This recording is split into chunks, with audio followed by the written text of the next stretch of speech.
Bruno Retailleau a annoncé sa candidature hier matin dans un mail aux militants des Républicains pour la présidence des LR. Il a évidemment exprimé sa volonté. Écoutez ce qu'il dit, parce que dans le même temps, Laurent Wauquiez a annoncé aussi sa candidature. Il dit, mais c'est pas du tout la guerre, c'est la démocratie. On écoute Bruno Retailleau. Une élection, c'est le contraire de la guerre. Si la démocratie a été inventée, c'est justement pour régler dans l'apaisement un certain nombre de choses avec des différences. Et quand on se présente à une élection, on ne divise pas. Voter, ça n'est pas diviser, bien au contraire. Voilà, et Laurent Wauquiez, dans un entretien avec Le Figaro, affirme qu'il est lui aussi candidat à la présidence des Républicains. C'est tout le sens de l'action que je mène depuis des mois. Ma famille politique, depuis, m'a confié à l'unanimité la mission de conduire sa refondation. Que se passe-t-il, Catherine Ney ?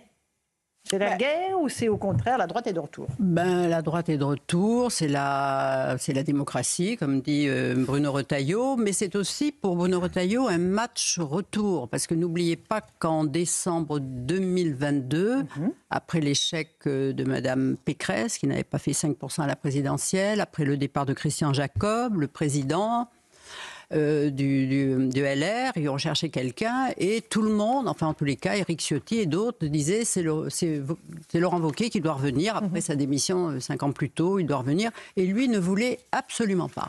Et donc Éric Ciotti s'est présenté en disant mais moi je me présente mais je garde la place au chaud pour Laurent Wauquiez, dès qu'il voudrait être candidat, je lui cède ma place, voilà. Et donc, Laurent Wauquiez pouvait se retirer sur son Aventin et attendre et ne rien dire et attendre comment les choses se passent. Mais au Sénat, où on n'aime pas du tout Laurent Wauquiez, il y a eu une grosse pression de Gérard Larcher pour que Bruno Retailleau se présente. Et il y est allé un peu comme ça, entraînant les pieds. Et c'est vrai qu'il est arrivé second parce que les amis de M. Wauquiez, enfin ceux qui avaient encore, ou les amis d'Éric Ciotti, ont fait que c'est Éric Ciotti qui est arrivé en tête avec 48%. Et puis Bruno Retailleau en second avec 38, je crois. Et puis Aurélien Pradier, 22 ou 23. Voilà. Et depuis, on en était là. Mais à chaque fois que Laurent Wauquiez devait parler, on attendait qu'il parle, il ne parlait pas. Donc il attendait son heure.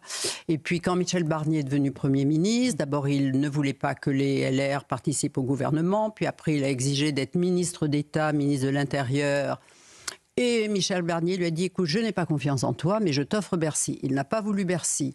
Et là, ça vraiment, Bruno Retailleau, qui sûrement avait envie de l'intérieur, avait dit à Michel Barnier, écoute, moi je ne suis pas, si tu ne veux pas, je ne serai pas ministre. Et c'est Michel Barnier qui lui a imposé d'aller à l'intérieur. Et là, il s'est passé un miracle qui a étonné tout le monde. C'est tout d'un coup Bruno Retailleau, parce qu'il avait eu un langage juste, il avait un langage qui correspondait aux attentes des Français, une forme de sincérité, de tenue, d'espèce de fierté française, voilà, tout d'un coup, il est devenu le chouchou et il a les sondages pour lui. Et quand vous avez le vent dans le dos, il a dit, ça n'a pas marché en 22, ça peut marcher. Et c'est normal, c'est normal. C'est la vie de la politique. C'est le vent qui passe. Gauthier ? Vous posiez la question, Laurence, est-ce que c'est la guerre des chefs ou le retour de la droite ? C'est un peu des deux. Oui. C'est-à-dire que la droite est au centre du jeu médiatique comme elle ne l'a pas été depuis très longtemps. La droite a un potentiel présidentiable dans les sondages qui, en 5 mois, fait une percée hallucinante, comme Bruno Retailleau. Et en même temps, c'est la guerre des chefs, puisqu'on voit bien que Bruno Retailleau et Laurent Wauquiez... Alors pour le moment, c'est un grand classique de la droite. Grand classique. On est très loin encore. Le pire qui pourrait arriver après cette élection, c'est évidemment une contestation des résultats, comme à l'époque de la guerre Copé-Fillon. Mais il y a eu depuis d'autres élections... Et voilà, il y a eu d'autres élections en interne ou même en externe aux Républicains qui se sont bien passées. La primaire sur Valérie Pécresse s'est bien passée, celle sur François Fillon s'est bien passée, l'élection d'Éric Ciotti n'a pas été contestée. Ça a bien marché après. On va écouter Jean-Pierre Raffarin, il dit que ça a fusillé la droite. Contesté. Donc c'est à la fois le retour de la droite au centre du jeu et en même temps une guerre. Et la guerre, elle part sur un deal. Laurent Wauquiez explique, il y a eu un deal avec Bruno Retailleau.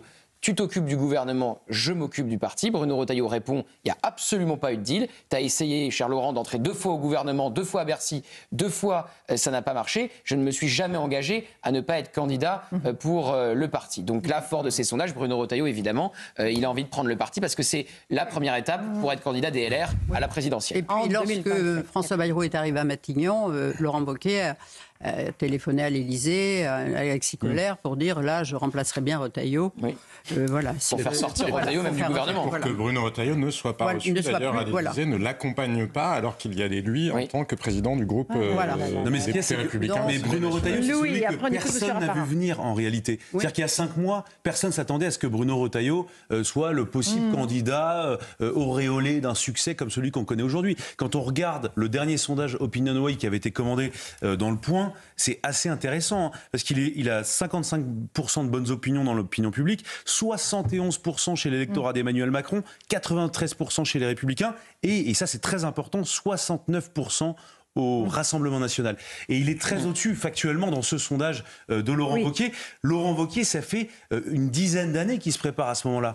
Non, mais c'est ça qui est terrible. Et il dit, Laurent Wauquiez, le parti a besoin de tout sauf d'une guerre des chefs. J'ai tout fait pour l'éviter. Alors, ce qui se passe, c'est que Laurent Wauquiez, tous ses plans ont été contrariés. Il ne voulait pas redevenir député. Ça l'a obligé à sortir un peu de son retrait et de son silence.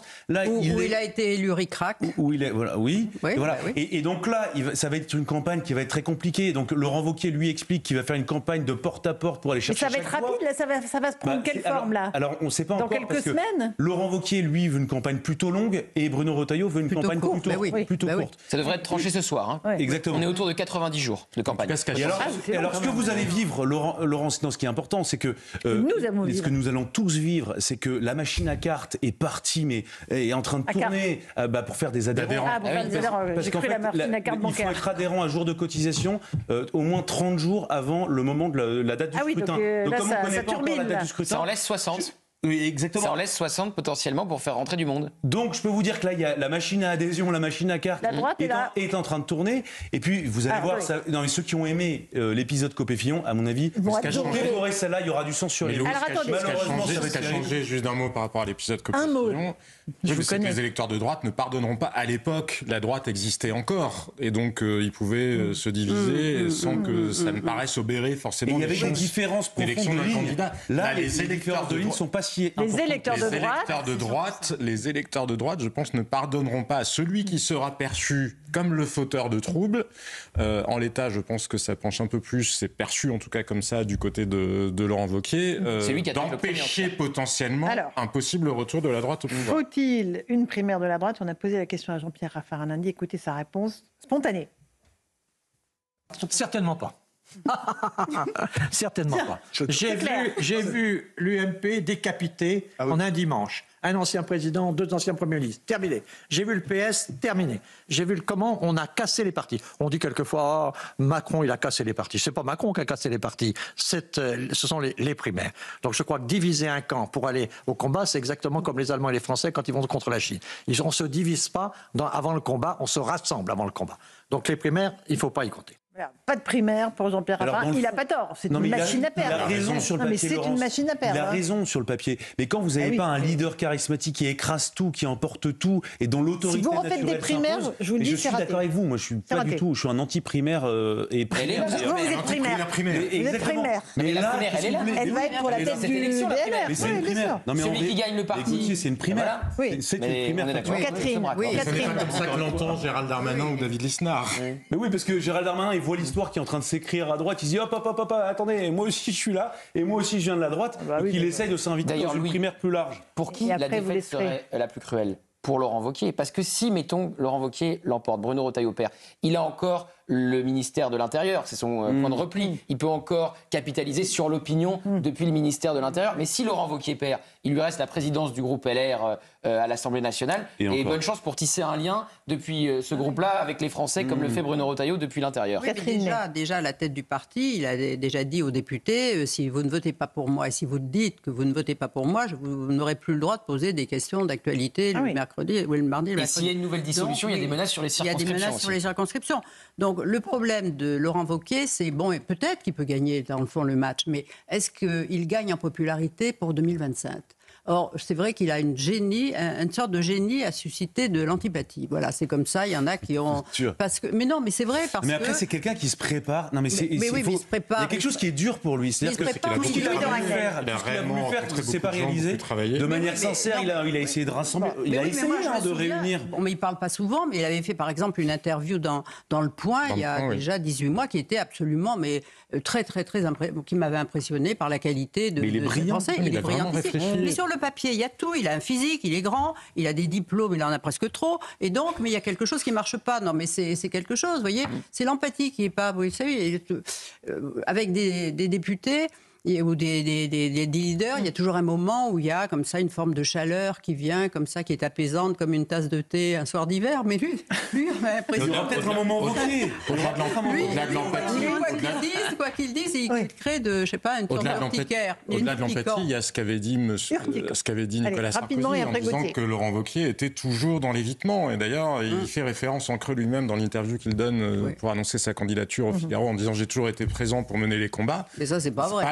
Le souvenir qu'en ont les gens. Ça a commencé par, souvenez-vous, la campagne des législatives. Oui, et puis quand même, la campagne des législatives au mois de juin-juillet, Laurent Wauquiez en était totalement absent alors qu'il avait vocation à représenter la droite. Il n'a pas voulu aller non plus à la campagne des européennes. Il a trahi Éric Ciotti qui était le fidèle absolu, l'admirateur, l'ami. Bon. Et là, c'est vrai que Éric Ciotti avait dealé avec Madame Borne pour voter la loi. La loi des retraites à 64 ans. Parce que quand on est LR et qu'on a prôné la retraite à 65 ans, mais on vote la retraite à 64 ans. Surtout pour en faire une ligne de rouge maintenant.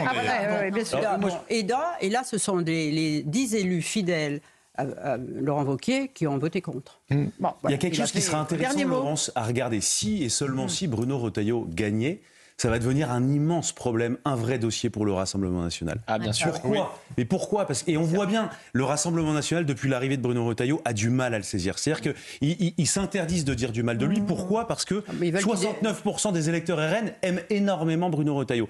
Et donc le risque pour le RN, c'est de reproduire l'erreur qui a été commise en 2006 avec Nicolas Sarkozy, en disant l'original, la copie. Sauf que, in fine, c'est Nicolas Sarkozy qui a gagné. Et je pense qu'au Rassemblement national, en ce moment, ils sont en train de réfléchir, ils se disent, mais nous, ce qu'on soit, leur intérêt en réalité, je pense que c'est que ce soit Laurent Wauquiez qui gagne cette primaire, donc cette campagne. Et c'est vrai que ça va devenir un vrai problème, un vrai caillou dans la chaussure. Gauthier Lebret, pour terminer, Gauthier, il reste 100% d'accord avec lui. Ils ont deux intérêts. C'est que Laurent Wauquiez gagne la primaire et que Bruno Retailleau reste le plus longtemps possible à l'intérieur pour qu'on lui demande des comptes et qu'il soit tenu responsable s'il y a de l'échec au ministère de l'Intérieur. Or, on voit pour le moment que les Français ont bien compris qu'il dénonce de l'intérieur ce qui se passe avec la justice et qu'il n'est pas comptable, par exemple, quand Doualem n'est pas expulsé, qu'on casse son OQTF. Donc je pense effectivement... Alors déjà, il y a une différence. Le 31 mars prochain, si c'est Marine Le Pen ou Jordan Bardella, le candidat, parce qu'on voit bien, notamment sur les thématiques 31 mars, c'est le procès de Marine Le Pen, on le rappelle pour nos auditeurs et téléspectateurs. Et on saura si elle est inéligible ou pas avec exécution provisoire. Et on voit bien qu'en ce moment, Jordan Bardella prend un peu des libertés sur le champ économique avec Marine Le Pen. Il dit maintenant qu'il est pro-business, qu'il est libéral. Peut-être qu'un jour, il dira qu'il est droit. De Nicolas Sarkozy, cette semaine, dans l'interview avec leurs actuels. Ah, écoutez, on n'est pas loin de la présidentielle. Ça frémit dans les écuries. Le tour de chauffe. Merci.